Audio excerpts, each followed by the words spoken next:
And we are live. Once again, it's on Black Comic Lords in the building for another weekly episode, or semi-weekly, or quite frankly, whenever we have the free time, episode of Wakanda Whiskey and Blerddom. I'm your host, Paul. This is my partner, Marc. And we're here to review everything that has to do with Black Panther, Wakanda, our whiskey, and whatever else comes through our adult OG Blerd pen and pictographist mind. What are you What's up, bro? I'm still trying to finish off this bottle of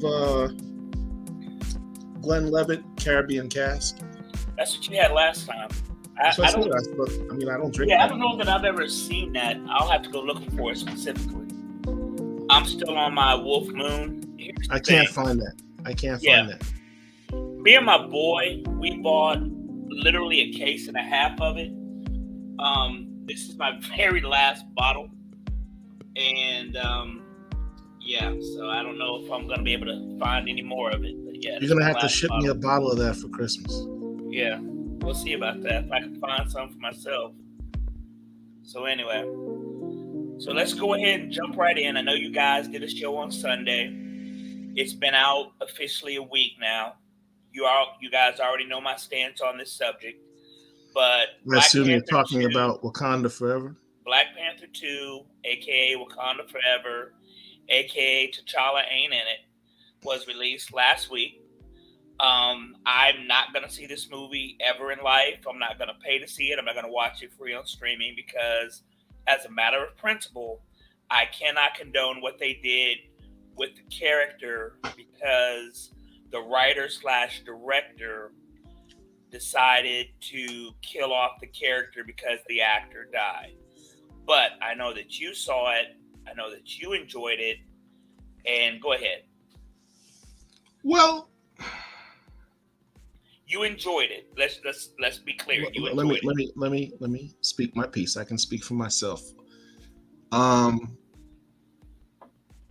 It was not a bad film. It would be intellectually dishonest to say that they made a bad film, nor did I expect them to make a bad film. With the track record that they already had with the last Black Panther film and the level of talent in the artists that put this film together, I had no reason or expectation that this film would be anything less than good. And it was. It is a good film. Anyone that tells you otherwise is not being honest or just has an agenda. That being said, the decision to kill T'Challa permanently in the film and to use as a substitute for recasting the character. Spoiler. Who cares? Everyone's seen the film. No, I'm just saying that, for those of you who haven't seen the movie, Paul's about to drop a spoiler. If anyone's watching us right now and hasn't seen the movie, they don't really care. Substituting T'Challa with a a love child that he allegedly had at some point that nobody knows. Huge mistake for a myriad of reasons that I can get into. I will say this. I was hesitant to give a full criticism of the film until I actually saw it. Because I don't believe that a person has a right to criticize something until they've actually seen it for themselves and gotten empirical data on it. What I said before the film was validated. And that is that killing T'Challa is not necessary. If you do the storyline, if you have the film take place during the blip, you come up with an explanation as to why Shuri didn't actually get blipped. The only evidence that we have that she was gone was a video at the beginning of Endgame showing people from Wakanda that had disappeared. There was no other evidence. You could explain that away somehow and say that, Wakanda didn't want to report their new monarch was dead. And then you could have had all the other scenes. So basically take out the first 5 to 10 minutes of the film showing T'Challa dying, and then proceed to the funeral scene and have the rest of the film continue on just the way it did. No changes.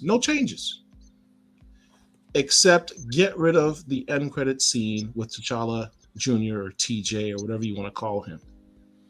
And just leave it open-ended that T'Challa is dead. You have the final scene with Shuri on the beach. She's made her peace with the death of her brother and accepted her role as Black Panther. And just leave it open-ended like that. If Ryan Coogler doesn't have the ability to bring T'Challa back himself in the next film, assuming they do one, which has not been confirmed, then someone else can do it. Either they hire someone else to do the next Black Panther film, or bring T'Challa back in another film in Phase 5 or Phase 6. Maybe an Avengers film or something. One of the interesting things that happened in the film is when they showed him in the funeral, they didn't show him, I showed his casket in the funeral. They never showed the body getting buried. It got beamed up to a ship and flew away. It's interesting that happened. It leaves open the possibility of what happened to him in terms of what was the cause of his death, because he left that kind of ambiguous, other than died of mysterious death, even though super advanced country, heart-shaped herb in his bloodstream, etc., which doesn't make sense, but fine.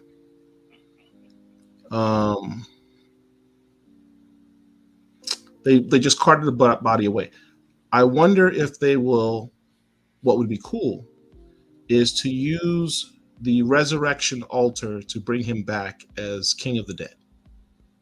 That way you could have Shuri maintain her status as Black Panther, and T'Challa could come back and also be Black Panther, but King of the Dead, as an avatar of Bast, King of the Dead. All the kings of the past, or all the Black Panthers in the past, because we're doing with the MCU. That would be what should have happened, in my opinion. It did not. Ryan Coogler and Nate Moore both did interviews. Ryan Coogler said, I could not do a film basically with him in it, with the cast couldn't handle that, which I respect. They all grew close to him. I mean, it was their friend and their colleague. And it's hard to, I can understand the emotional attachment that comes with, losing someone that's important to you. I've experienced that myself. Fine. Don't have him in the film. Go with the premise that I gave. Have the whole movie take place in the blip. You don't have to recast in this film. The issue that I have is them permanently killing the character. He's never died in the comics ever. Um, and you just exposed a whole group of fans, particularly children, particularly young boys, who this became their hero. They dressed up as this character for Halloween. They bought all the toys. They might have even picked up some comic books. This is their Superman. What in my generation would be Superman or Batman or Spider-Man. This is their guy. And I didn't, me and Mark didn't have that when we were kids. We didn't have a Black Panther movie to go look at like we did when we saw Christopher Reeves scream across the street as Superman and say, hey, that could be me. But not, because he doesn't look like me. Kids today that saw that film doesn't have that. They have something that's unique. First time ever in the world on this scale. And that's been taken away from them. What have they learned? Not only can Black men die in the streets, not only do their fathers have to give them the talk about dying in these streets, their superheroes can die too. I think that sends a bad message. I think they could have honored Chad the way that they did without having to kill the character permanently. It was just everything I said validates the fact that was completely unnecessary. It was completely unnecessary to the storyline. You change it in the way I proposed, you still have the same film, and you leave open the possibility for that character coming back. So that's my 2 cents on Wakanda Forever. You'll hear more when we have our discussion, our round table on Sunday. We have some comments in here I just want to go through. Gordon says, good night. Hey, what's up, man? How you doing? Gordon's always a faithful watcher. Phantom Rails Comics, how's it going, guys? It's going well, thank you. Azure Beast, sup, fellas? Autumn Sugar, he's laughing. Derek's in the building. He says Marvel screwed up. No, that's H-Town Boss. That's H-Town Boss. They did. Marvel knew what they were doing. It was intentional. Well, let me talk.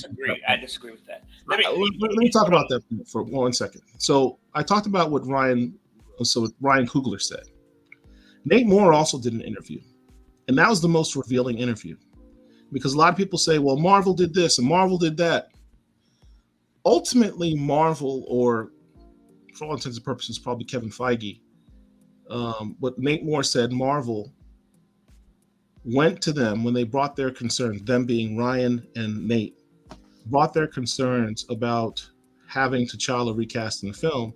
Marvel told them, you guys do whatever you want to do. Recast, don't recast, don't do the movie. Let me repeat, you don't have to do a Black Panther 2.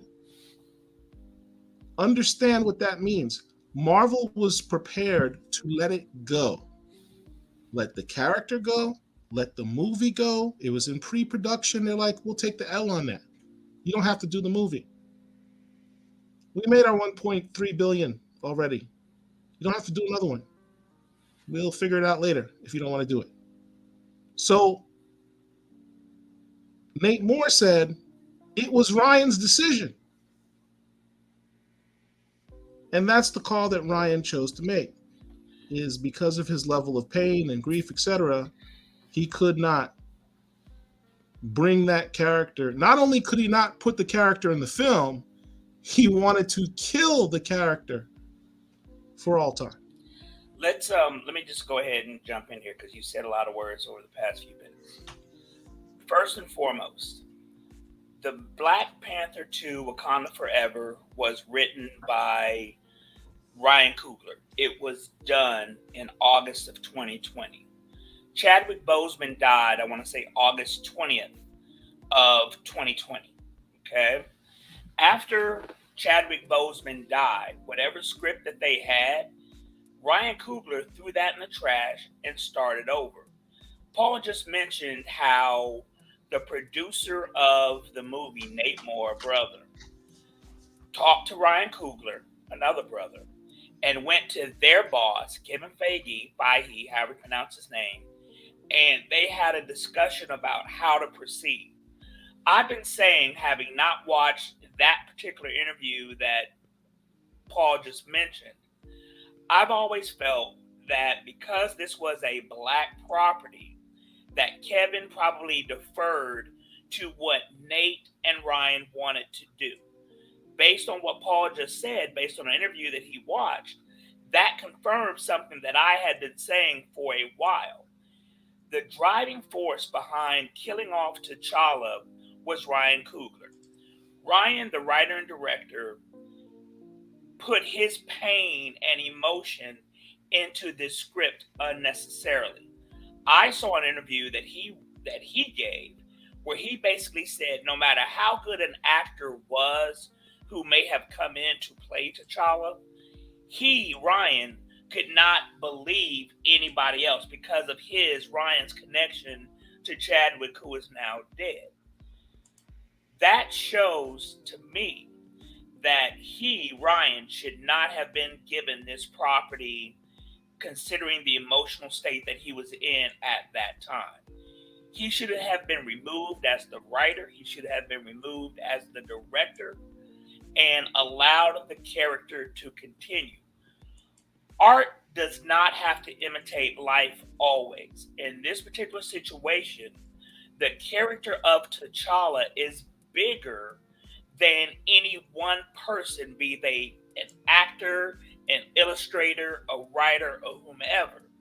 These characters are, in essence, eternal, so long as those who are in charge of maintaining them keep them going forward. That's what should have happened in this case. Paul just mentioned a moment ago, in comic books, T'Challa has never died. And because of that, because of how we as a fan base have not seen the entirety of T'Challa's story or even touched on one fourth of his story, we wanted to see that continue. And that has been taken away from us because Ryan Coogler probably didn't go to therapy and deal with the emotions that he was dealing with the death of his friend and co-worker Chadwick Boseman. I don't say that to make light of death. I don't say that to make light of therapy. I don't say that to make light of the emotions that Ryan Coogler was going through. But understand, Chadwick Boseman is not the first person in the history of this world to die. Ryan Coogler is not the first person to have a co-worker and somebody that he cared about die. That happens day in, day out throughout history. You can look at a whole bunch of different entertainment situations where a star or somebody died and those associated with or attached to that project continued. You know, one of the things that I've been saying was Andy Whitfield. Andy Whitfield was the star of the Starz series Spartacus. After one season, 13 episodes, it came out that Andy Whitfield had cancer. The producers of the show tried to give Andy the opportunity to heal, get better, so they created a prequel. During that prequel, Andy died. What did the producers do? They didn't shut down the production. They didn't kill off the character, even though he's based on a real life person. They recast. They recast with another person and continued on for 2 more seasons. Another example is Dumbledore. Richard Harris, very well hailed British actor. He played Dumbledore in movies 1 and 2. He died.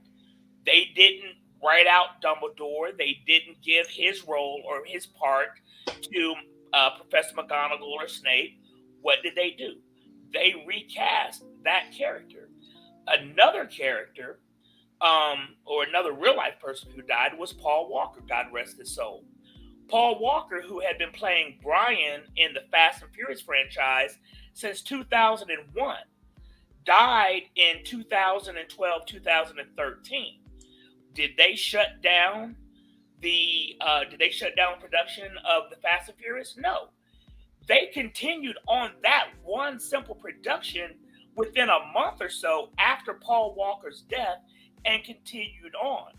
What they did with the character, they didn't even kill off the character. They allowed him to drive off into the sunset. So you can't sit up here and tell me that Vin Diesel and the rest of that cast didn't care for Paul Walker as much as the actors cared for Chadwick Boseman. That's just not reality. They knew Paul Walker for 10, 12 years. He played that role.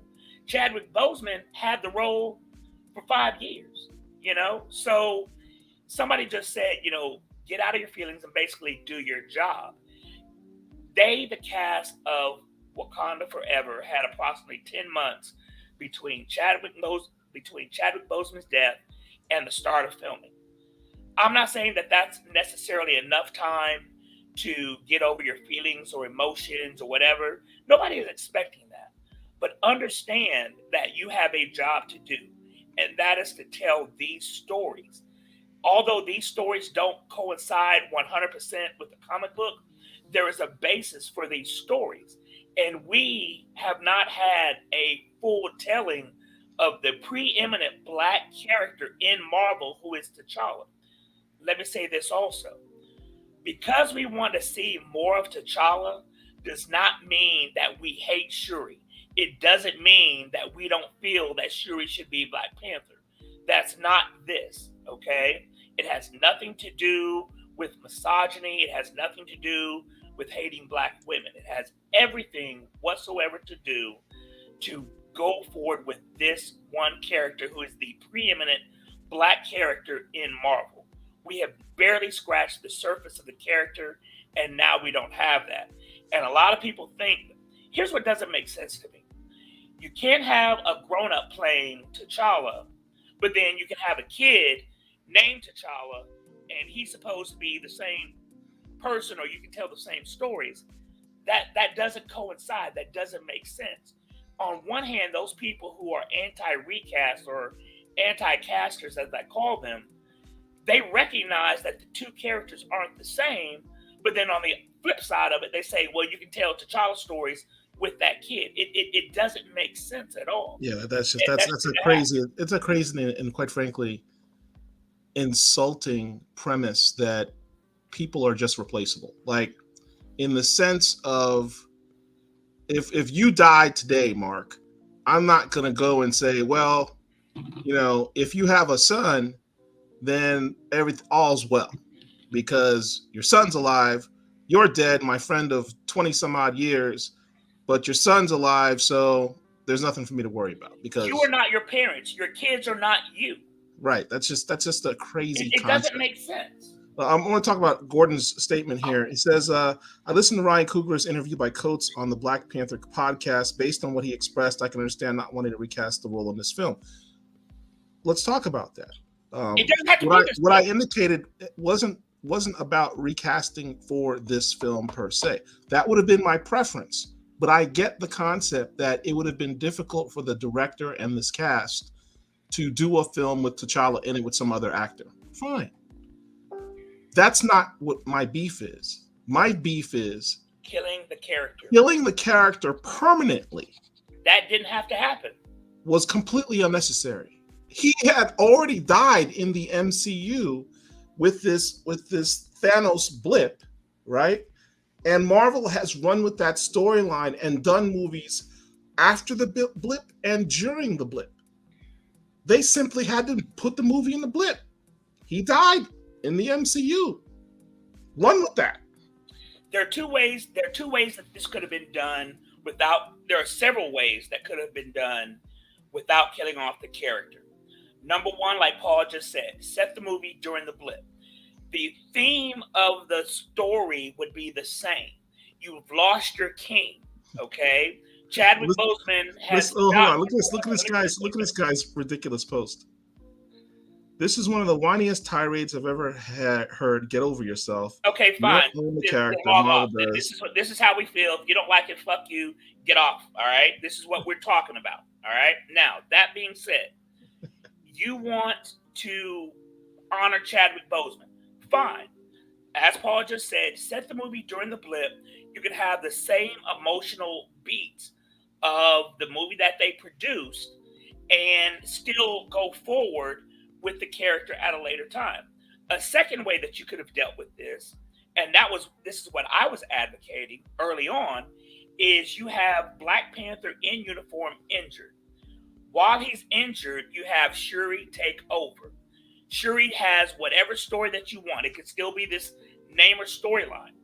Then at the end of the movie, you have Black Panther T'Challa recover, and it's the new actor.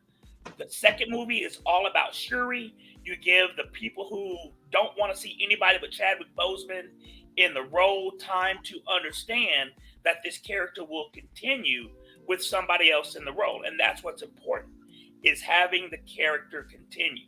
And Ryan Coogler took that away from us.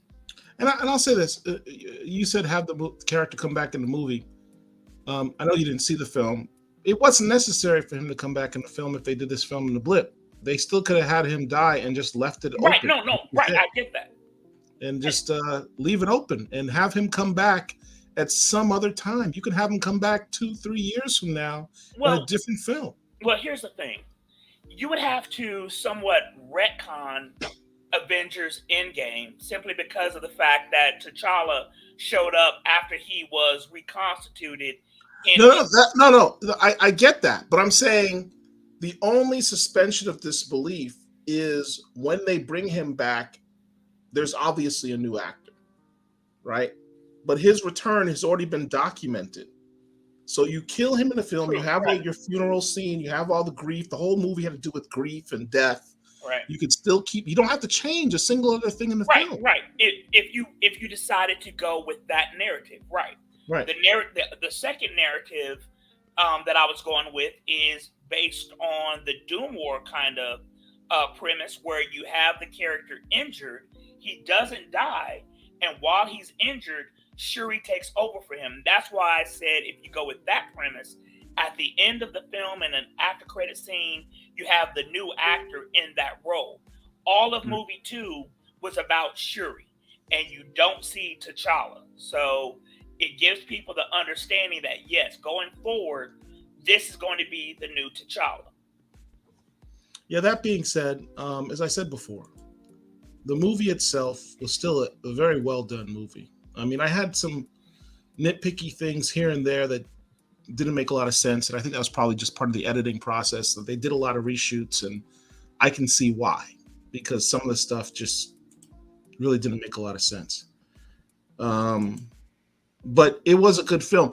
And in particular, the two things that stand out the most for me in this film was Angela Bassett's performance. If that woman doesn't at least get nominated for Best Supporting Actress in a Film for an Oscar, I don't know what constitutes that accolade. Right. This woman, in all the films that I've seen, and she has a very large resume, I have never seen her so powerful, so her performance to be so powerful and so moving. I mean, she has this scene where she's talking to Okoye about her losing Shuri. And Okoye is talking about all she sacrificed for Wakanda. And then, Ramonda talks about her. I mean, she has remained calm, cool, collective, handled the world leaders at the UN like no one's business. And then you see her vulnerability, her anger, her strength, her resolve, her power. She goes through a myriad of emotions in that one scene. It shook me. There are people that were crying during the funeral scene. I mean, that didn't happen for me, but that particular scene shook me. Yeah. That was powerful. I mean, that scene alone should get her an Oscar nomination. Azure Beast 10 says other option is have him die and revealed as a Skrull. Okay. That's a plan. That's a plan B or C. I mean, that's what I was talking about with they beamed him up to a ship and flew him away, and then you could have a scene in a subsequent film where they're going to bury him in the land of the dead, the king of where they bury the kings in the necropolis, and it turns out that his body's a Skrull. Right. For those that would make sense because he died of this mysterious illness And it could be that the mysterious illness they couldn't fix was because he was a Skrull. If you didn't read The Secret Invasion when it came out about 12, 13 years ago, whenever it was, I want to say it was Elektra. People thought Elektra was Elektra. She was killed somehow. And then when Skrulls die, I guess their bodies revert back to the natural state. And I remember the image from the comic book where Tony Stark, maybe Reed Richards and somebody else was looking at the body of what was supposed to be Elektra, but it ended up being a Skrull. And that's kind of what kicked off the entire Secret Invasion storyline, which which Marvel, the MCU is kind of getting into. And they could, here's the thing, as I think about it, if they were going with the Skrull, I'm glad you brought this up, Azor Beast. If they were going with the Skrull storyline, I would take back my statement about the blip. They could have him die because it's really a Skrull. Right. But then you've introduced TJ. What are you going to do with TJ? That didn't need that. That was dumb. That was a bad decision.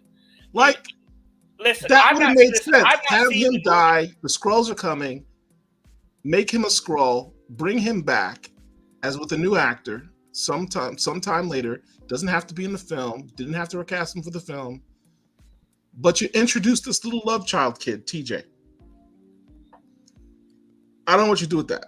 That doesn't make any type of sense, because when you look at the movie, when you look at Black Panther 1, what was Killmonger's main beef was the fact that he was left alone in America while his father was dead, and he was raised by whoever the hell he was raised by. Having not seen the film, but read, seen interviews and spoilers or whatever, this kid was raised in a whole nother country, wasn't born in Wakanda. He's not Wakandan. He wasn't married. His parents. This guy Archer is at it again. He's a bastard. So everything that made Killmonger who he was is going to, in effect, make this kid the same thing. So why would you do that? Coogler messed up. That doesn't make sense. That's illogical. In answering to Art Chester's statement, he died in this universe. There's a multiverse. Maybe this wasn't even the 616, and they move forward with another T'Challa. It was established in Doctor Strange. That other T'Challa get over here? That doesn't make sense. That doesn't make any sense. Not to mention the Doctor Strange multiverse of madness already established that the MCU using the 616. So your premise is wrong. Yeah, that doesn't make any sense. Yeah, it was Elektra. Yeah, I mean, it just, there are a myriad of ways that they could have. The main issue that people like Paul and myself have is that they killed off the character. Not they. Ryan Coogler killed off the character. That did not happen. There is a way that you can tell the story of T'Challa. You can honor Chadwick Boseman if you felt that you must, without killing off T'Challa. That's the issue. Whoever it was that said that we don't own the characters. You're absolutely right. We don't. However, we have been fans of this character for 40 plus years. We have invested our time and, more importantly, our money in reading the stories about this character. So forgive us if we want to see a continuation of this character to a full conclusion, like Tony Stark had, like Steve Rogers had, like Thor is having. He had one movie where he was only in it for a third of the movie. I think there's a timeline of characters and how much time they've spent in the MCU. I think that they said that T'Challa has spent over 4 or 5 films, maybe an hour, if that. Yeah, he actually, I saw the same article. Of all of the characters in the MCU, Chadwick Boseman's T'Challa had probably the least amount of screen time of any superhero in the MCU. Understand something. Kate Bishop from not Arrow, what do you call that? Hawkeye has had more time in the MCU universe than Chadwick Boseman's T'Challa had. Let that sink in. Over 4 when you talk about, we can move on. Stop selling yourself short. It's okay for Black people to have nice things too. Yeah. It's okay for us to have a superhero too. It's okay for them not to have our superheroes die and recasted. just like Batman and Superman and Spider-Man, etc., etc. Joker. Do me a favor. Go People to just the selling DMs. themselves short. But hold on, I want to talk about these comments here. Lords of Brooklyn. Who was with T'Challa when he died in the movie? That mystery could leave an opening. They never really showed that. And all right. And the other one here is this: make TJ a Skrull who was there to who was put there to protect Nakia. That's interesting. That's kind of weird. It's kind of weird. Like Nakia would have to be in on it because she said that's my son. Right. So Nakia Nakia would have to be a Skrull too, maybe. Nakia is a trained fighter. She's a spy. She doesn't need anybody to protect her. Unless she's a Skrull. No. She could be a Skrull. She's been around. She's been away from Wakanda for a long time. She could have been replaced. Okay. I mean, look, bro. You read Secret Invasion just like I did. Yeah. Bendis mind screwed with a lot of people in those storylines. Secret Invasion was really good. Secret Invasion was crazy. If you all have not read Brian Michael Bendis' Secret Invasion, you're doing yourselves a disservice. Make sure you read that before that movie comes out. Make sure you collect those comics before the movie comes out. That story was bananas. You didn't know who was real and who was a Skrull in that storyline. Yep. It was really good. Secret Invasion came out. Let me see. I'll tell you when it came out. What are the other comments?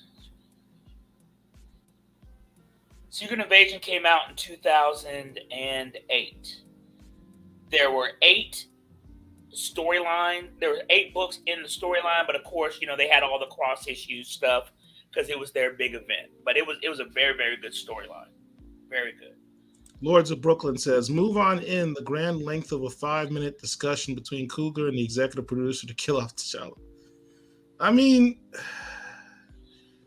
Ryan Coogler should have spent that time going to therapy, dealing with his grief, instead of writing his pain into his art in this regard. That's the issue. This did not have... Well, and it was a good try, Azur. It was a very good try. But this didn't have to happen. There are so many different ways that the story could have gone forward without killing off T'Challa. And I'm going to be honest with you. If Ryan Coogler couldn't get past himself to do that, then replace him. Cite creative differences, make him a producer, get another writer, get another director, F. Gary Gray, to direct the movie and go on and keep the character going. You discarded the preeminent black character in Marvel, and it just the preeminent black superhero in movies. Period. Yeah. Ain't nobody better than him. In the DMs, I sent you this video. If you can pull that up real quick.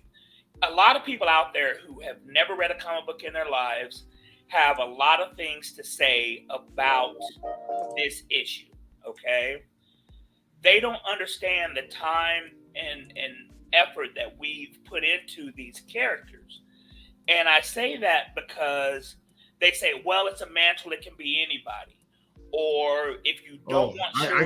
I got a whole tirade on that. Right. If you don't want Shuri, then you're a misogynist, or whatever the case may be. I sent Paul, because I specifically made a video that I sent to Paul. I hope he's going to pull it up. I have it. Let me know when you're ready. Based on something that somebody said about the character of T'Challa. You don't like the character, you don't want Shuri to be it because you're a misogynist, or it's a mantle. 90% of the Black Panther books are about one person, and that is T'Challa. Go ahead and pull that video up. Just what Gordon says, and Coogler admitted that the first film did not focus on T'Challa much. So the first script he wrote for the second film was focused on T'Challa. So again, why kill off T'Challa? Because he was sad that Chadwick Boseman died. But is a $250 million therapy session. Yes, right. Pull up that video.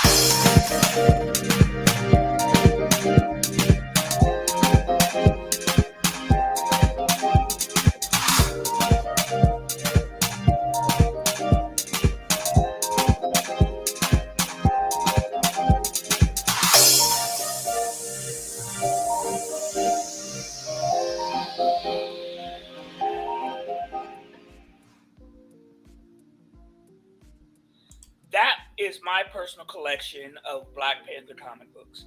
That's And all you got? Only 2 short boxes? that is basically the entirety of Black Panther's appearances in his own books in Marvel Universe. Okay. I created that video in response to something somebody was saying about, Black Panther 2 or whatever. And I was trying to illustrate and show how pretty much everything that we know about this mythos surrounds T'Challa. You saw his first appearance in Fantastic Four. You saw his very first appearance in his own book. He made his appearances first in Jungle Action. You saw that. His story was carried on by, Christopher Priest and Ta-Nehisi Coates and John Ridley. Shuri was Black Panther in a total of 16 books. That's Claws of the Panther and Volume 5 of Black Panther, written by the great Reginald Hudlin. That's it. Maybe if you want to Bloodsport. do more as well. Okay? So at a grand total, maybe 20 books. But the entirety of what we know about the Black Panther world is based on and surrounding T'Challa. So this notion that because we want to see his story continue is because of misogyny is just bullshit. It has nothing to do with misogyny. I have no problems with Shuri being Black Panther, but don't kill off T'Challa. Yeah. I mean, in fact, the people like me and Marc, who are Black Panther comic book fans, will be the first ones to say we expected Shuri to become Black Panther at some point. It was supposed to happen, right? And I mean, we have no problems with her being Black Panther. It's just that when she was Black Panther, he was never dead. Right. He was still there. And one of the things is, if we were on movie 2 of 2 solo movies and about 4 or 5 other appearances, there probably wouldn't be a recast T'Challa movement at all. But because we've not seen his full story, which is why we have that, and that's going to lead me to this. A+X. This is issue number 3. We've mentioned this before. As people know, Storm and T'Challa got married thanks to the great Reginald Hudlin. They had maybe between 5 and 10 years in the comic books together as a couple before in the comic book Avengers versus X-Men. Who wrote Avengers versus X-Men? I don't remember off the top of my head. Was it Bendis? I want to say it was actually Jonathan Hickman, surprisingly. I think it was Hickman. For whatever reason, in one panel, Jonathan Hickman had T'Challa annul his marriage to Storm, just out of the blue, for no reason.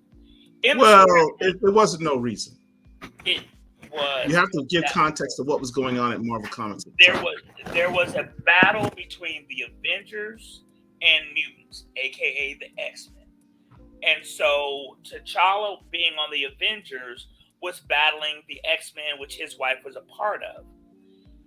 Having him annul his marriage from that made no sense to me then. It makes no sense to me now. But this book that Paul has up, A+X issue number 3, it gives more context and it fleshes out what T'Challa was going through and why he made the decision that he did. It was written by Jason Aaron. Jason Aaron did a good job with shit material because, quite frankly, that should never have happened.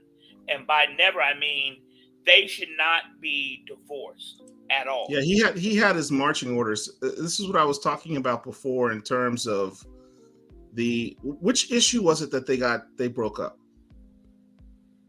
I was trying to find that out. I'm not sure. Maybe 4 or 5. I honestly don't remember.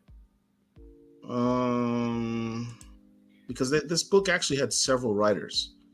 Issue 4 had Ed Brubaker, Matt Fraction, Jason Aaron, Jonathan Hickman, and Brian Michael Bendis. I think it was Brubaker who broke them up. Yeah. So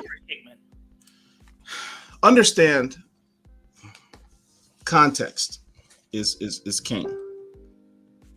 Marvel recognized that what Reggie Hudlin did was put their two preeminent black superheroes together. You had T'Challa of the Avengers and Storm of the X-Men. They're literally the two most popular black characters at that time.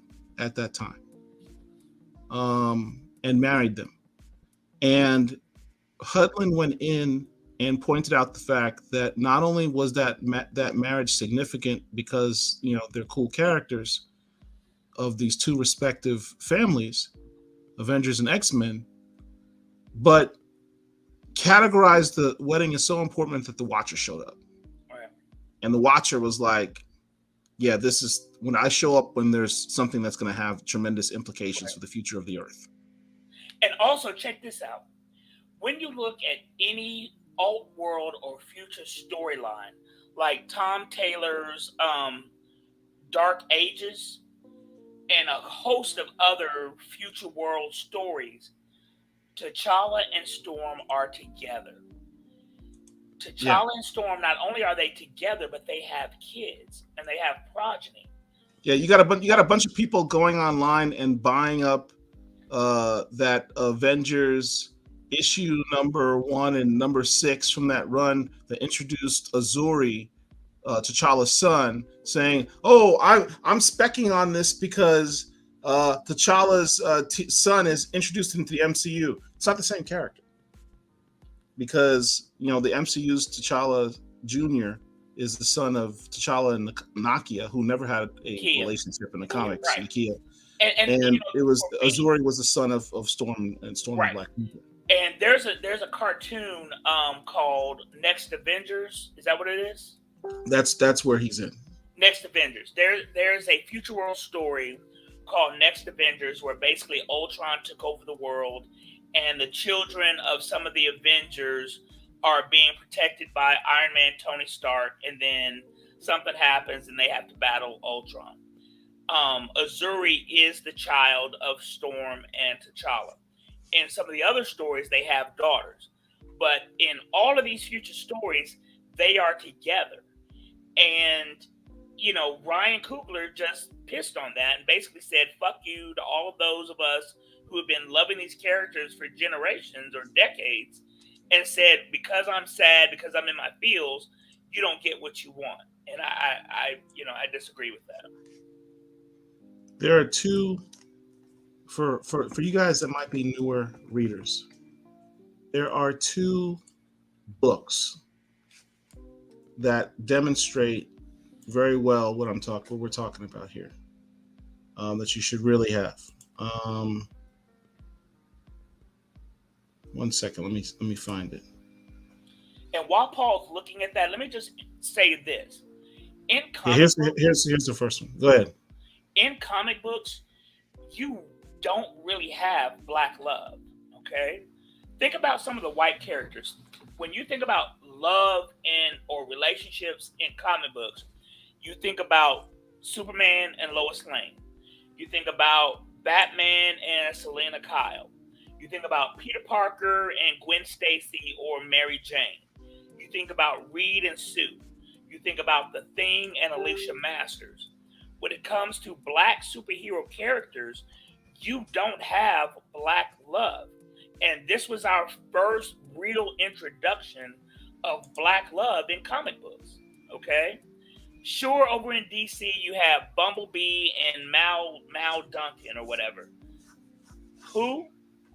I mean, nobody knows who those people are, T'Challa and Storm were the preeminent, not only superhero couple, but they were first tier characters.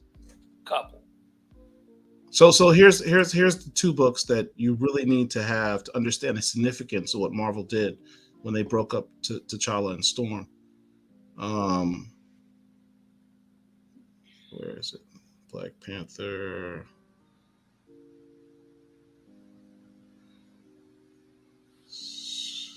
Oh, man, I pulled it up and now I lost it. Here it is. This is Black Panther Annual number 1 from 2008. This was the storyline called Black to the Future. Part 1. In this storyline, you have the Watcher talking about the significance of the marriage of Storm and Black Panther. And you have the first appearance of Shuri as the Black Panther. I know you guys are cringing, going, oh, well, I spent all this money on Black Panther #2 from the Hudlin run because that said that was the first. It was not. This was actually her first appearance as the Black Panther. Now, arguably, this was an alternate future or possible future.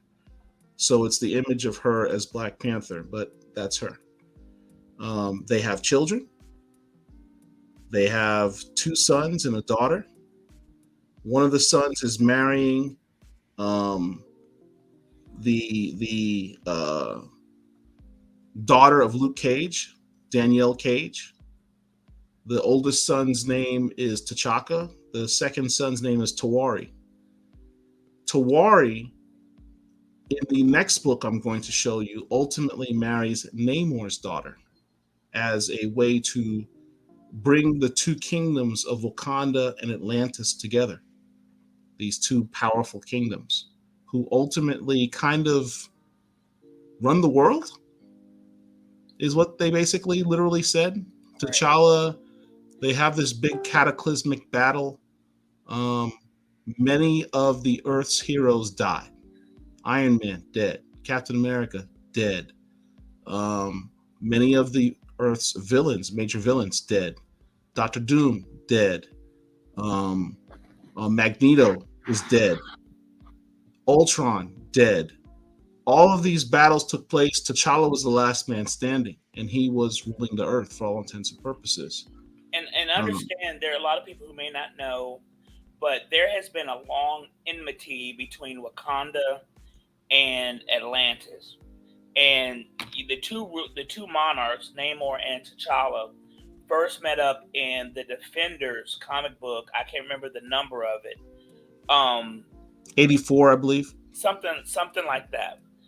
And they more recently, over the past 15, 20 years, they've ramped up that enmity. And again, as a fan of T'Challa, that's what I wanted to see on the screen. I wanted to see T'Challa match wits and physicality against Namor. I wanted to see him match wits against Dr. Doom. I wanted to see him marry Storm. All that now gone. Well, I mean, it's not the end of the world. I mean, Shuri does fight Namor Shuri in her is not comics. T'Challa. Hold on. Shuri does fight Namor as the Black Panther in the comics.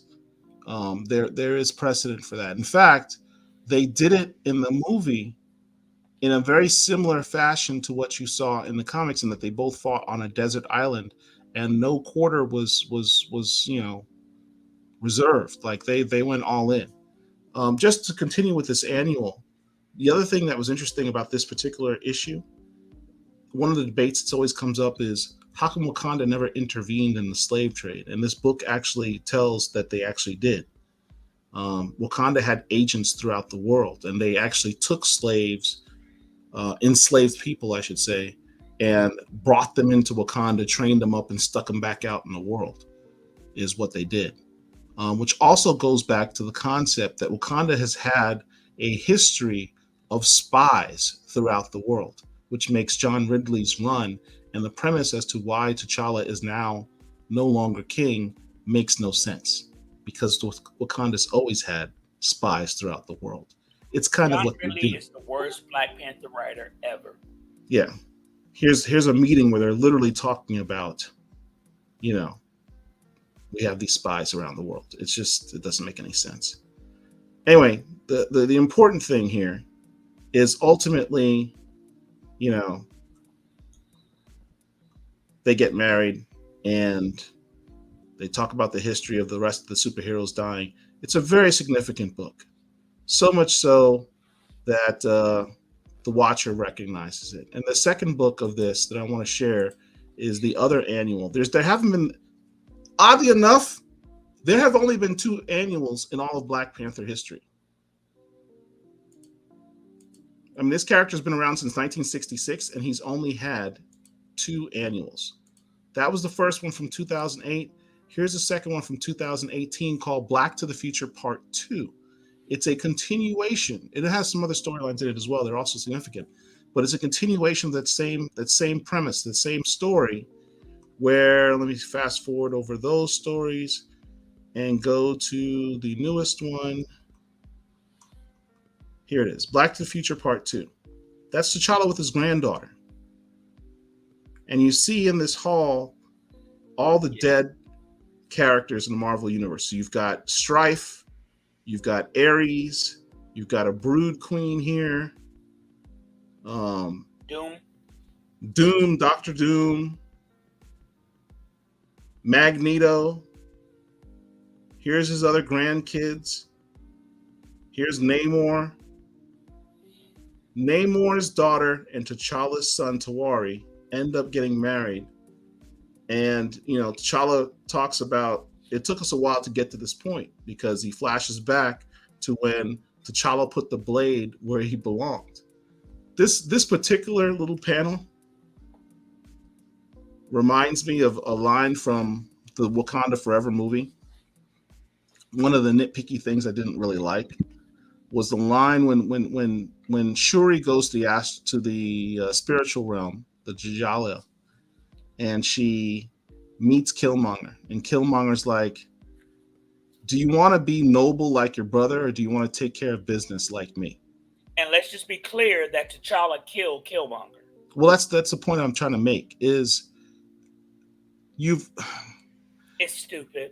It's stupid. I will say, look, as much as I like the first Black Panther film, and I've loved Chadwick Boseman's representation of the Black Panther in the films, he's not as powerful, as strong as he is in the comics. They nerf a lot of the MCU characters. They do. It's not uncommon to nerf many of the characters, but we're talking more about his character, not his power set. They nerf characters in terms of their powers all the time in the MCU, because most comic book characters are really basically demigods. But in T'Challa's case, my problem with what they did with the character was nerf his personality. In the movie, Killmonger says, do you want to be noble like your brother? You want to take care of business? T'Challa takes care of business. Here's him taking care of business. He literally put his daddy's sword in Namor's chest and said, "I want him to know who did this." Yeah. T'Challa's name literally means one who puts the blade where it belongs, and that's what he did. I thought that scene was just a little. It seems to me as if it's clear that Michael B. Jordan has been, I believe, in every production that Ryan Coogler has ever done. And it's like he, MBJ, is Ryan's muse. And so with that in mind, Ryan gave MBJ more substance in Black Panther 1 than the main character, Apparently, he was going to correct that in Black Panther 2, but for the death of Chadwick Boseman. So I don't know. Autumn Sugar says, growing up, I really hated that they didn't do much with their relationship and cut it shorter than the White Heroes. Look, I'll stand on that square all day. If y'all were reading the comics back then and reading and understanding how significant that relationship was, they were going to take over. I mean, that relationship was just unprecedented in a mainstream comic to have that amount of power within one household. The Watchers showed up to their marriage. If they had kids, it would have been over. It'd be like Fantastic Four. Who? They probably would have been Omega level mutants themselves. Yeah. It's just, it's frustrating. But since we're talking about Black Panther issue number 11 dropped this week. Yeah. I will say this. It's stupid. It was the best of Ridley's run so far. but it was still That's not really saying much because Ridley's entire run it's is horrible. trash.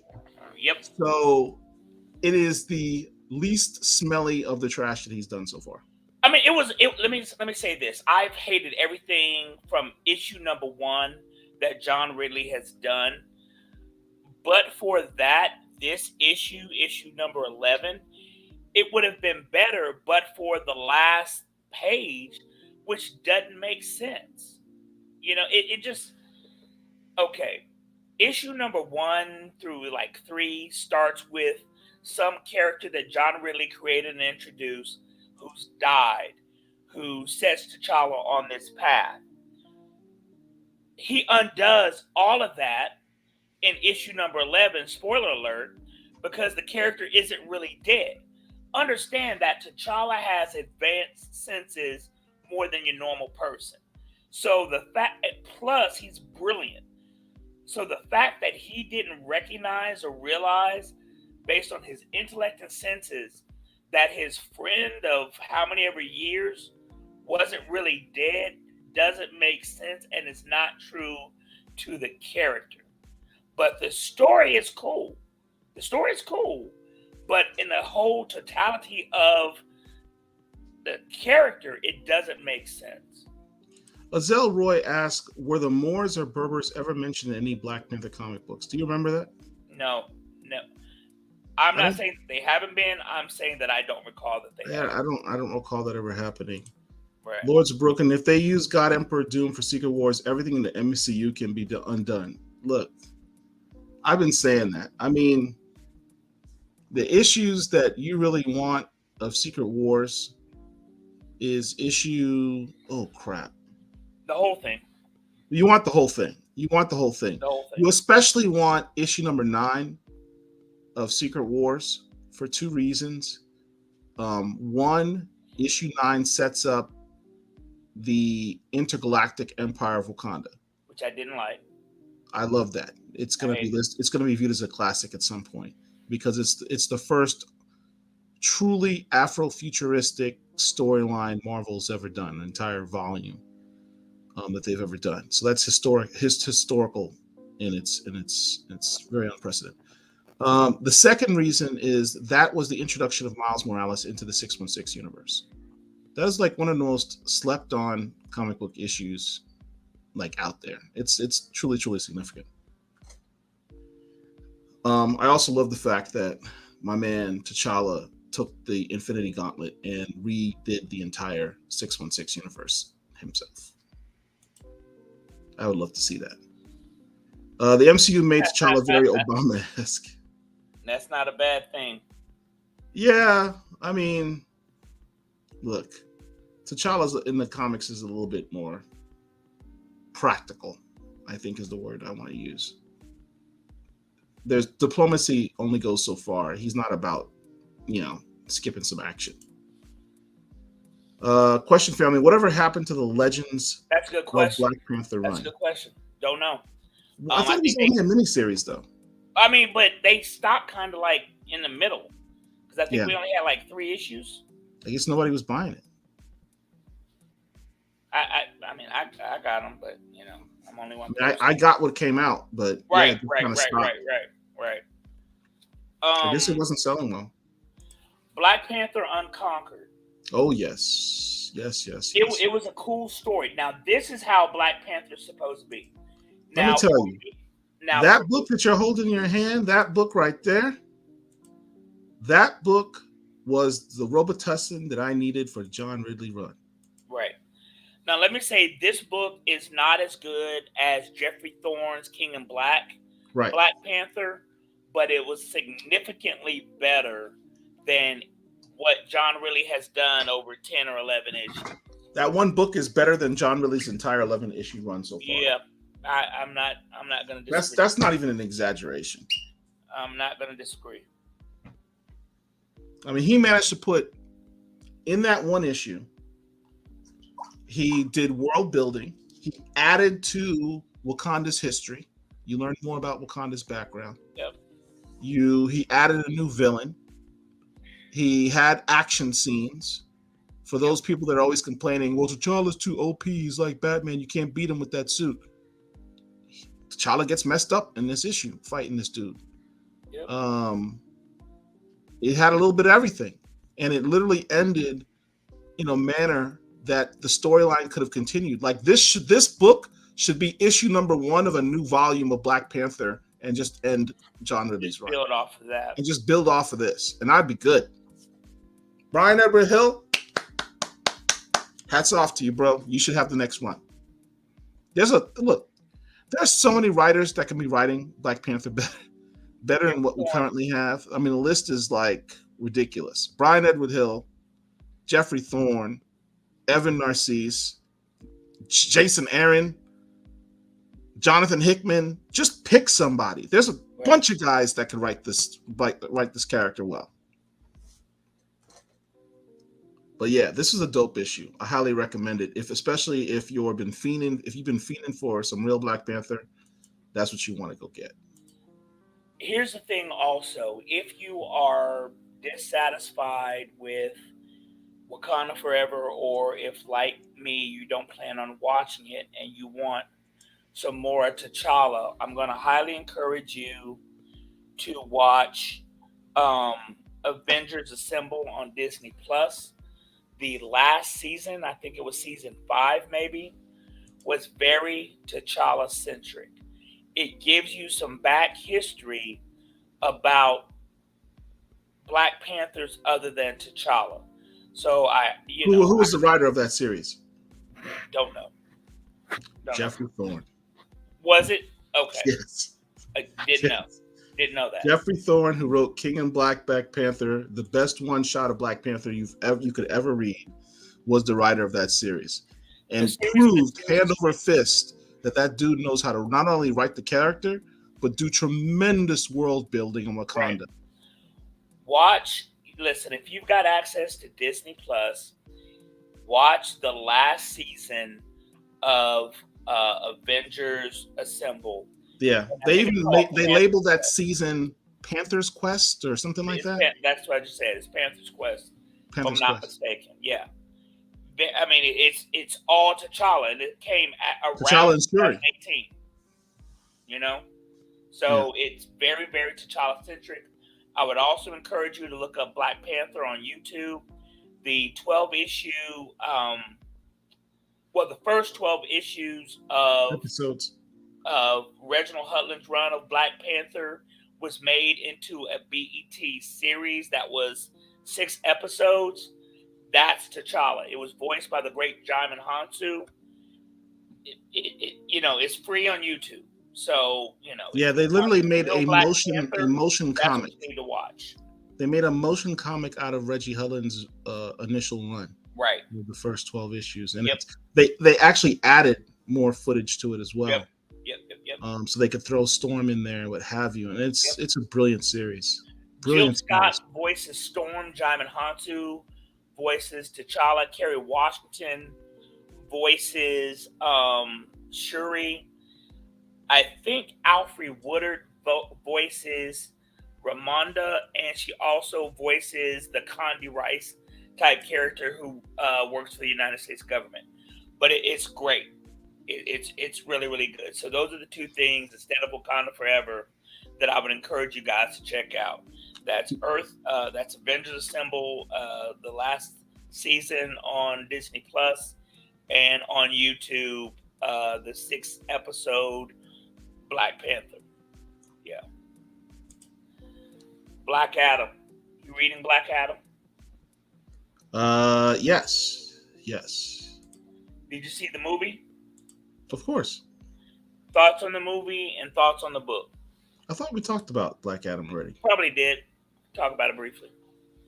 I thoroughly enjoyed Black Adam the movie. Yep.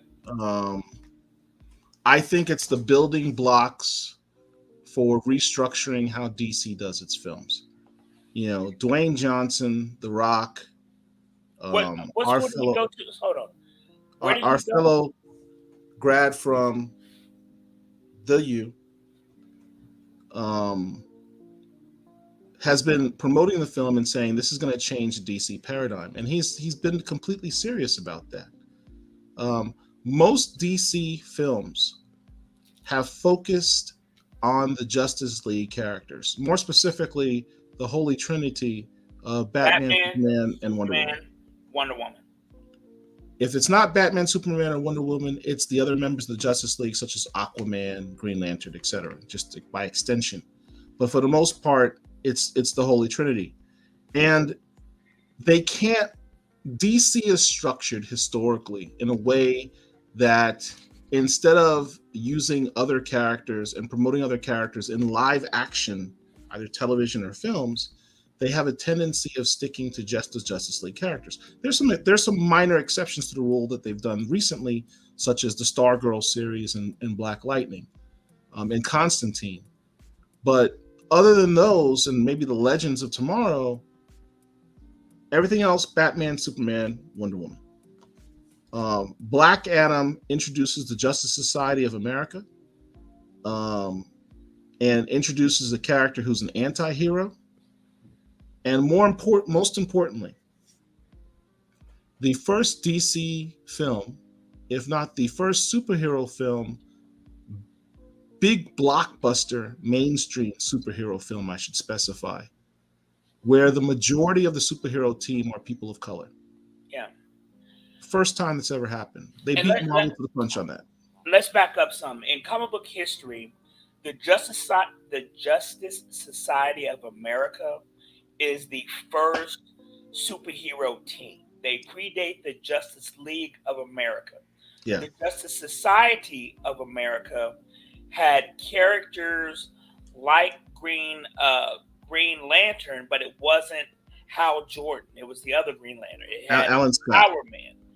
It had what was it? Catman, not Catman. The boxer. Catman. That's right. Catman.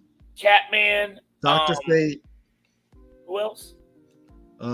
Catman, Dr. Fate, the Hour Man, Dr. Fate, Dr. Midnight, the Flash, not Barry Allen, right. His predecessor, Garrick, Jay Garrick. I want to say even Wonder Woman was a part at one point. That's what I was thinking too. But understand that when comic books first started becoming popular in the 30s and 40s, before the Justice League as we know it was created, before Marvel Comics, right?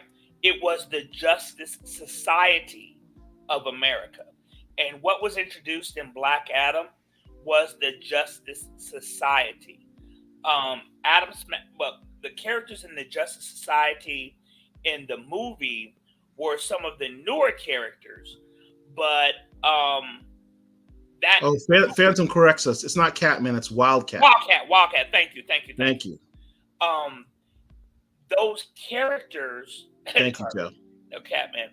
Those characters or that group predates the Justice League of America, which predates the Avengers and predates Fantastic Four. So that's kind of the importance of those characters in the Black Adam movie. I loved the movie. I thought it was very, very good. I'm looking. It was entertaining. Shazam #2. The book itself, Christopher Priest writes this, and as many of you know, Christopher Priest wrote Volume 3 of Black Panther. He's the one who actually created Shuri. He's the one who actually created the Dora Milaje. He's the one who created Everett Ross.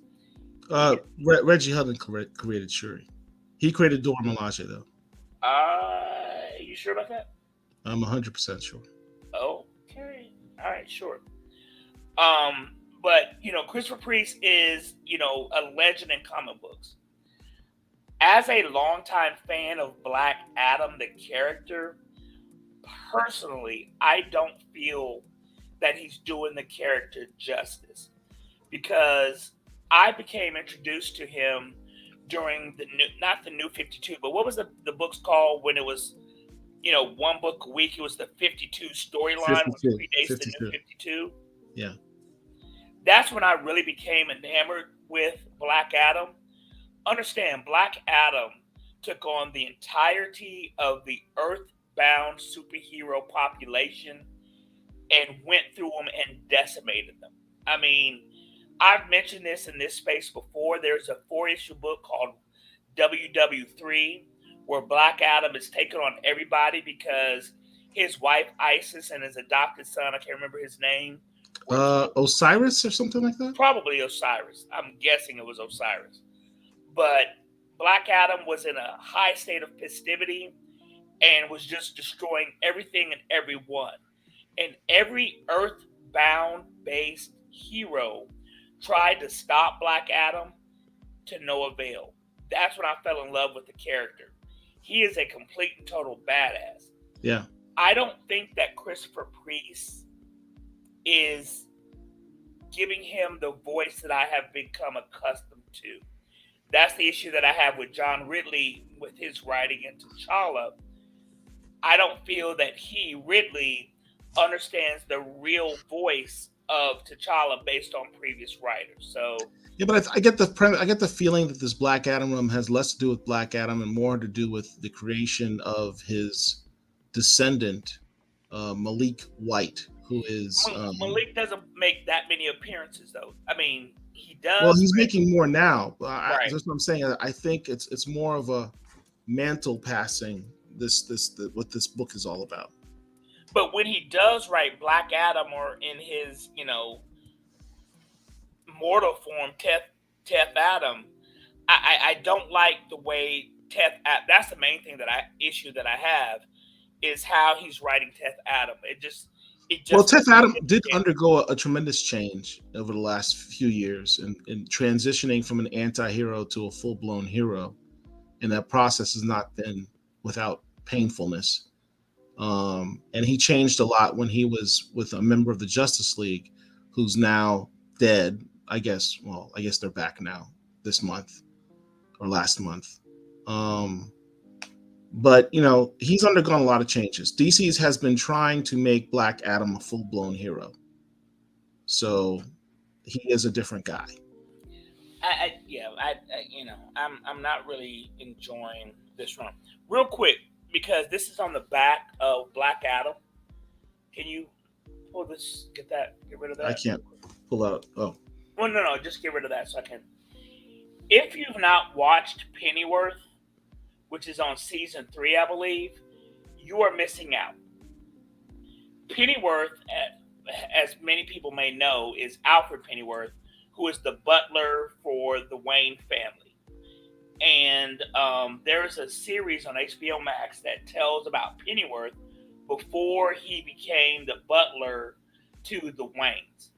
This is an extremely, very, very good series.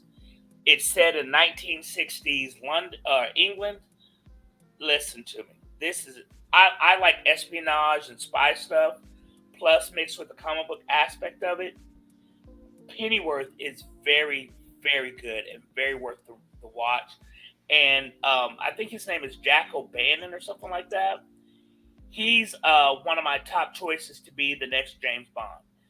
I can definitely see this guy as the next James Bond, but let me just throw that out there. Yeah, it's a dope show. I mean, if you're a James Bond fan, if you're a fan of Man from U.N.C.L.E., old television series, it's a dope show. Very, very stylistic. Mm-hmm. You'd almost think Guy Ritchie was doing it too.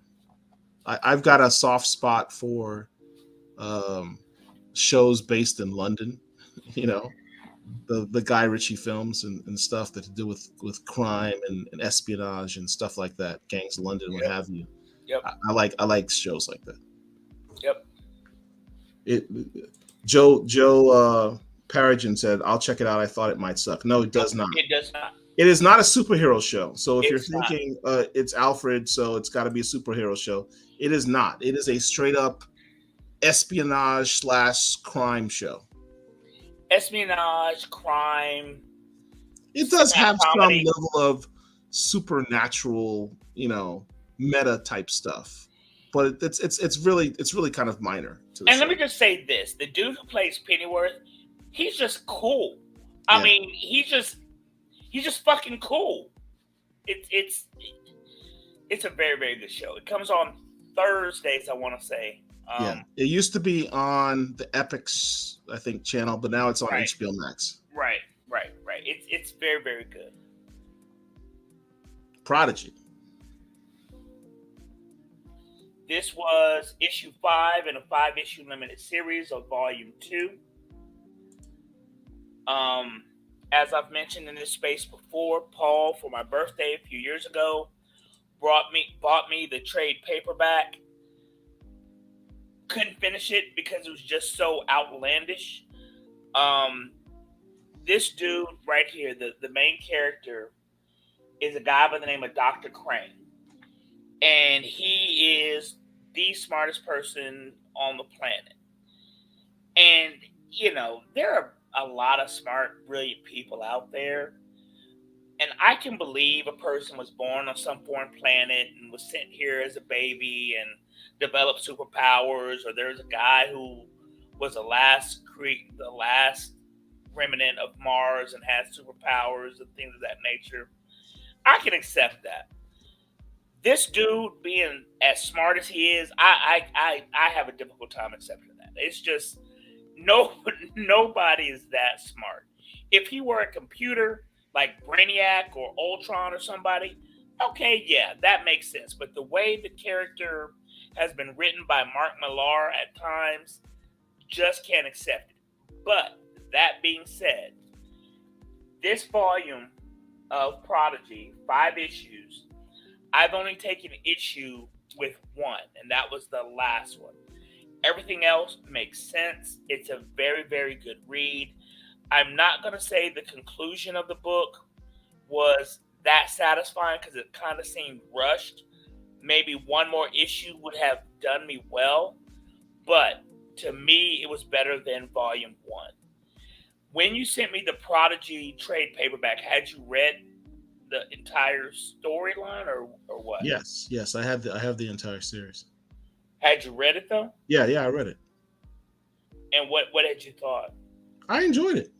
I mean, and at the time I bought it, shortly thereafter it was optioned for a Netflix. I think it was a Netflix series with Michael B. Jordan attached to play the role. So yeah, I mean, it's also what I dig about it is you don't see us in a role like that. That just doesn't happen.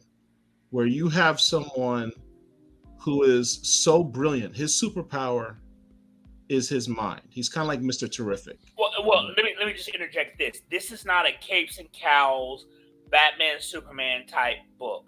Right, This is kind of more grounded, real world people, but this dude just happens to be exceptionally brilliant. right. When you say exceptionally brilliant, it's like beyond that. This Right. dude, Yeah. I don't know if he really sleeps. He's got a photographic memory. He's got probably a dozen, advanced degrees, and his masters everything. Yeah. If you mixed Sherlock Holmes with Reed Richards and T'Challa T'Challa and Tony and Stark. Mr. Terrific and Tony Stark into one Yep. person, you have this guy. Yeah. That's just not something that you see with a black man often. Right. So The that thing that I concept, didn't necessarily like is that he had the character. I have no issues with anybody. You love who you love, whatever. One of the things that we mentioned earlier was how there was a lack of black love in comic book. This character, as you see by the cover, not that he's in love with this chick, but he bangs her, right? You don't show him, he's not shown being in love with a black woman. Now, that's one thing that I will say about Michael Holt, aka Mr. Terrific. He had a wife who happened to be black who, in his universe died. James Gunn, who is, I guess, is going to be the Kevin Feige of DC, a couple of days ago sent out a tweet that to me broke the internet. And that tweet was a picture of Mr. Terrific. And specifically a picture of Mr. Terrific from Strange Adventures. you have that picture up? Do you have that picture? I forgot about that. I don't have the the picture of the tweet, but I can show you the cover of the book that he put in there. Right.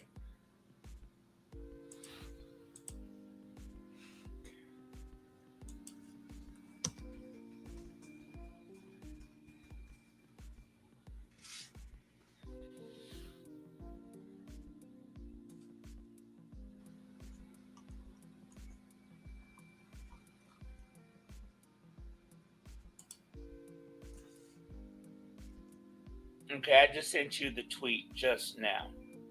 So if you want to bring that up, check the DMs of the thing. But, we've not. Okay. If you watched Arrow, they had a character who was known as Mr. Terrific. He was not Michael Holt, his name was Curtis Holt. So, to me, in my mind, he was not the same character. I did not like Curtis Holt at all. This is the image that James Gunn tweeted out with no context, just that picture. Knowing Yeah. that he's in charge of bringing stuff live action to the DC universe, this made me extremely happy. Okay, and a lot of people were saying is that because Marvel killed off their preeminent black character, DC is now trying to get that fan base behind this character. Yeah. Who is in terms of intelligence an equivalent to T'Challa? Yep, Very much so. This is from JSA, I believe, right? Justice Society. I think so. That's a cover by Alex Ross. He also tweeted a second picture, which I'll show. It was from another cover. Give me 1 second. It is this. He also tweeted this cover. It's from Strange Adventures. This has to do with Adam Strange, right? But the other character who's in it is Mr. Terrific out in space. Oh, I didn't know that. Oh yeah, I yeah. haven't read that. Specifically, in addition to that cover he that you just showed, he also tweeted out this particular book and said, "This is a dope story," or something to that effect. If you guys don't own this, you might want to get it before people catch on that this might be the direction they're going with what he wants to do. If he wants to do a Strange Adventure story with Adam Strange, which would be sort of DC's equivalent of, Flash Gordon. I was going to say more like Guardians of the Galaxy, but yeah. Adam Strange is Flash Gordon, basically. No, he is. I'm saying in terms of it being a cosmic character flying out in space with pew pew whiz bang type thing.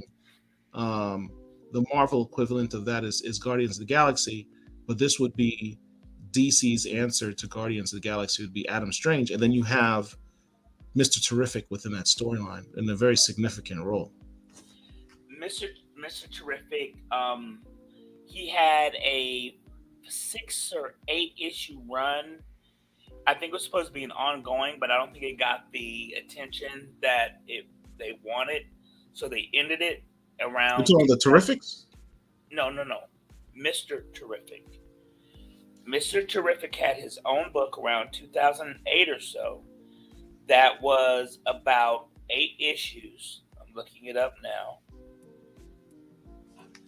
And it was 8 issues in 2011. And I think it was supposed to be an ongoing, but it ended at 8, which is a weird number. What was the name of the series? I don't remember that. Mr. Terrific. It was called Mr. Terrific. Mr. Terrific. 8 issues, written by Eric Wallace.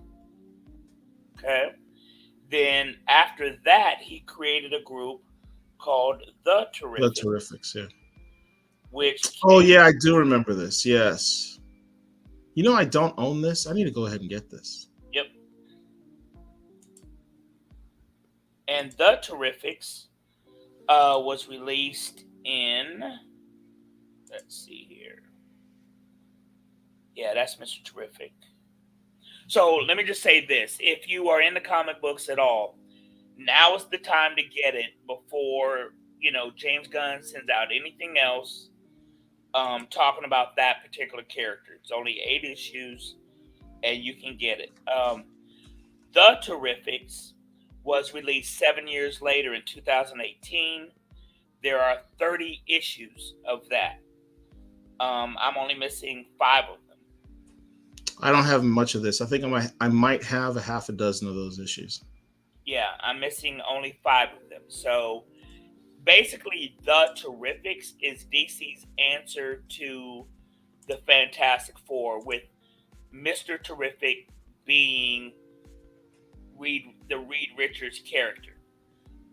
You've got Plastic Man, who basically is Mr. Fantastic.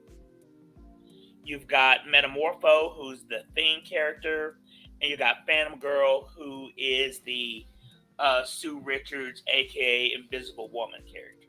Yeah. There are 30 issues. You can probably get them. Shouldn't pay more than $4 or $5 now.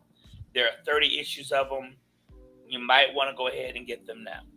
Yeah. Yep. So, which ones do you have? Which issues of the Terrifics? Yeah, look at your app. See which ones you got. If you are a comic book collector and you don't have the CLZ Comics app, you're doing yourself a disservice. I know I ordered some after that tweet came out. I only have 3 in my possession right now, but I think I ordered 3 more. Yeah, you got a lot of work to do. But what I really need is that Mr. Terrifics one. I completely forgot about that. Yeah, only 8 issues. And I was able to pick them up just a little bit less than cover price. Yeah, I've got the first issue and issue 10 and issue 11. Yep.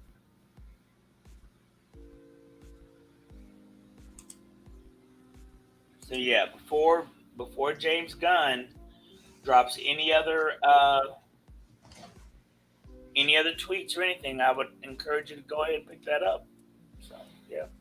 Yeah, it's a smart play. It's a smart play to introduce Mr. Terrific. In light of the fact that Marvel has killed off T'Challa, it absolutely is. It absolutely is. So anyway, I just hope people will support Mr. Terrific the same way they supported Black Panther. I definitely will, because I'm in on it. But anyway, man, it's getting kind of late. We've been on here for 2 hours again, which goes by really, really quickly. Hey, listen, everyone. If you enjoy the content of what we do here on the Black Comic Lords Weekly, honestly, just please do us a favor. Hit the subscribe button if you're on YouTube to our YouTube channel. We're trying to get to 1,000 subscribers, which will allow us to, quite honestly, monetize this and help to pay for the lights and the internet stuff and make it all look pretty. So, because we're just paying for this out of our pocket, it'd be nice to be able to have this stuff pay for itself, so we can continue to bring you all this content.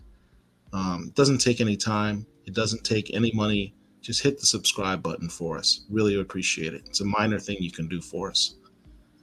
And with that, unless you guys have anything else you want us to talk about, let us know real quick. CLZ, yes, CLZ. You've got to if you collect comic books, you've got to download CLZ. Paul told me about it years ago. I wasn't really using it that much, but during COVID in 2020, I got my phone, and since I had no place to be, I scanned my entire collection. I have it all in the CLZ app. So yeah. Zorby says he has most of the Terrific. He also says Out of Strange Adventures was good. That Strange Adventures, dope art and dope dialogue. Yeah, I don't have that. That's a good series. I get that. I've only got a few of them. I just ordered the rest of them shortly after that tweet because they're like, Here's the thing: if you wait until a trailer drops You for a waited too movie, long. you waited too long because the prices are going to jump. When you have stuff like, these tweets that say, "Hey, this property is going to come out," that's when you want to buy the comic books if you're interested in the character. If you're one of these spec people that just wants to buy comics so you can flip them, you know, you want to do that too. But if you're interested in the character and you don't want to get priced out, I hate having to spend more money than is necessary on a comic book. Buy them when they're cheap. So you have this announcement. Now's the time to buy the comic before a trailer drops and the prices go 10 times. Now that the Wakanda Forever movie has dropped, give it 2 months before you want to go ahead and buy all those issues with Shuri. Yeah. Because the prices will go back down. What are some of the other comments? Let's see. Gordon says, "Great show, guys. Thank Thank you you. very much for your Gordon. You're always a weekly supporter. We appreciate that." Phantom Rel's comments, "It's a great app." is a very good app for collectors. Is there a The way way to to bring bring back Black Lightning? Absolutely. I mean, he was in the Arrowverse, but there's nothing preventing them from introducing him into the DCEU. Yeah. I mean, and the good thing is, now hopefully James Gunn and the other guy that no one whose name remembers or cares about,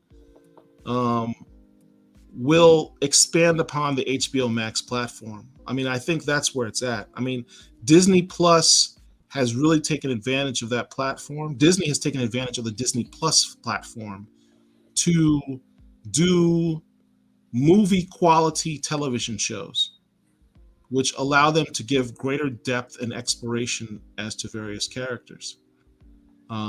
It's funny when Marc mentioned the fact that Kate Bishop in the Hawkeye series technically has more screen time than Chadwick Boseman as Black Panther. Just let that sink in. You can do more with these television shows in terms of character development and exploration than you can with a film. Hell, Kamala Khan has more time in the MCU than Chadwick Boseman does. Yeah. I mean, you can do deep dives on these characters with it. I almost wish that they had kept Armor Wars, the War Machine series, as a series and not made it a movie. Everyone's going crazy. Oh, it's going to be a big budget movie. It's going to be in the theater. It's going to have a good budget and FX. That's 2 hours great. versus 10 or 13. Huh? 2 hours a movie. Yeah. Versus 10 or 13. 15 hours. Here's the thing. In the MCU, what do you know about James Rhodes? You know nothing about his background, except that he's a colonel in the Air Force. He's Tony Stark's buddy, and he wears the War Machine armor. You literally know nothing else about James Rhodes.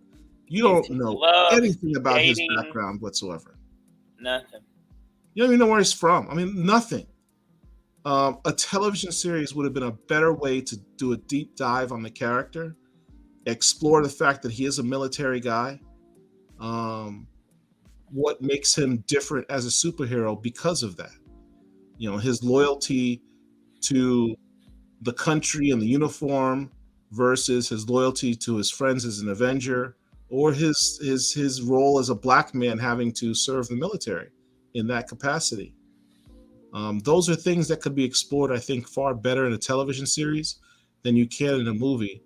And these are things that he's struggled with and they've delved into in the comic books. He's had several comic books, runs.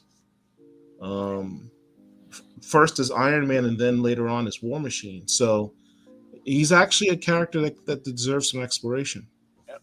Any other comments? This is a nice one, Ashton Crafton. One is, this is my favorite channel that I look forward to every week, and that's really nice. If you really mean that, send me a bottle of whiskey. Otherwise, you're just talking shit. No, we appreciate you, bro. Thank you very much. Thanks. Great discussion as always. Appreciate it. Thank you. All right, y'all. So we're gonna get out of here. Again, if you're watching this, please hit the like button. Please, at the very minimum, hit the subscribe button to the channel so you always know when we're doing this show. And that would really help us out. We have a big show on Sunday. It's going to be our deep dive roundtable discussion on Wakanda Forever, Sunday at 9 p.m. Eastern Standard Time on this same channel. We hope each and every one of you will be show out for that. So yeah, gonna rewatch later Rob's comics. Thank you, Rob. Appreciate that. Great show, brothers. Thank you, brother Azell. Thanks. Thank you. Anyway, hopefully I have nothing planned for next Friday, so I should be available next Friday. So hopefully we'll see you then. All right, y'all. I'm supposed to play something before we leave, or else everyone's going to be complaining to me that I've not done my job as a proper moderator. It's probably this. Let's go!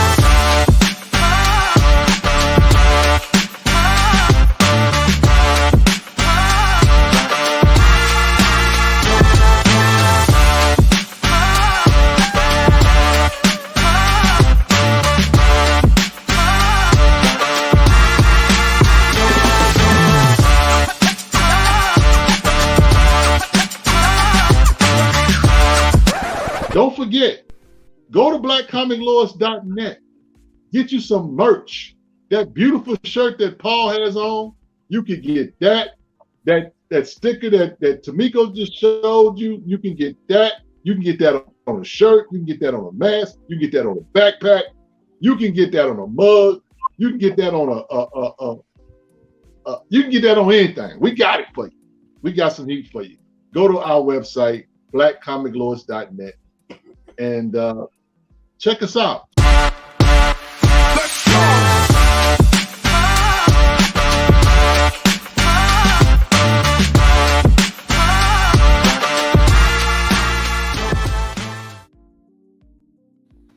Thank you all.